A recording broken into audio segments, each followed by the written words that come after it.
আজ হলো শনিবার। সকালবেলা উঠে আমি জানলা দিয়ে দেখছিলাম মা এখানে সবজি কিনছিল। তারপর আমার কয়েকটা ছোটোখাটো আনবক্সিং শ্যুট ছিল। তারপর আমি মাকে বললাম একটু নুন চিনি জল করে দিতে। আজকে এত বীভৎস গরম, মনে হচ্ছে ঘামের সাথে সব এনার্জিও বেরিয়ে গেছে। আর আজকে অনেক দিন পর মা ডালের বড়া করেছিল। আমার না এই ডালের বড়া ভাজা খেতে ভীষণ ভীষণ ভালো লাগে। আজকে আমার ঘরের সব পর্দাগুলো কাঁচা হয়েছে। আজকে যে আমাদের এখানে কি রোদের তাপ সে আমরাই বুঝতে পারছি। তারপরে আমি স্নান টান করে উঠে একটু পুজো দিয়ে নিলাম। মা আগেই পুজো দিয়ে রেখেছিল। এখন বাজে এই 7টা মতো। তো আমরা এখন একটা অনুষ্ঠান বাড়িতে যাব। তো মার এই ব্লাউজটা একটু মারতে হবে, সেটা আমি মেরে দিচ্ছি। আর মা আমার এই কুর্তিটা একটু প্রেস করে দিচ্ছে। তারপরে আমরা তো দুজনেই রেডি হয়ে গেছি, কিন্তু এত গরম লাগছে, এত গরম, মানে ভীষণ গরম, ভীষণ।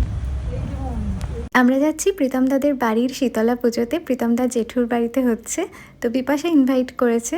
আর আমি তো আগে থেকেই শুনে নিয়েছিলাম বিপাশার কাছে কেমন সেজেগুজে আসবো, কতটা বড় করে হচ্ছে পুজো। আমরা তো চিনি না, তো ওখানে গিয়ে দাঁড়িয়েছিলাম। তারপর বিপাশার প্রীতম দা আসলো, তারপর আমরা একসাথে গেলাম। আর যাওয়ার পর থেকেই তো প্রসাদ থেকে শুরু করে একটার পর একটা আমরা খেয়েই যাচ্ছিলাম। তো আমাদের খেয়ে উঠতে উঠতে প্রায় 10টা বেজে গেছে। তারপর একটু বসে বিপাশাকে টাটা করে আমি চলে আসলাম বাড়ি। So that was it. For more videos like this, subscribe to my channel.